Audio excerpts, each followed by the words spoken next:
So, episode 1 of how to make money online, we're going to go straight in with e-commerce.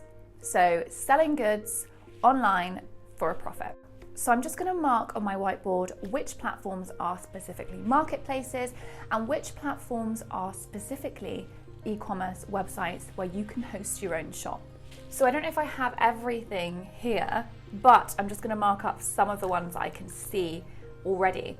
So we've got Amazon here, that is a marketplace. We've got eBay, that is a marketplace. Etsy is a marketplace. Shopify is a website where you host your own store. Dropshipping is just a technique of e-commerce. WordPress you can sell, that is a website. Depop is a marketplace. BigCommerce is a website.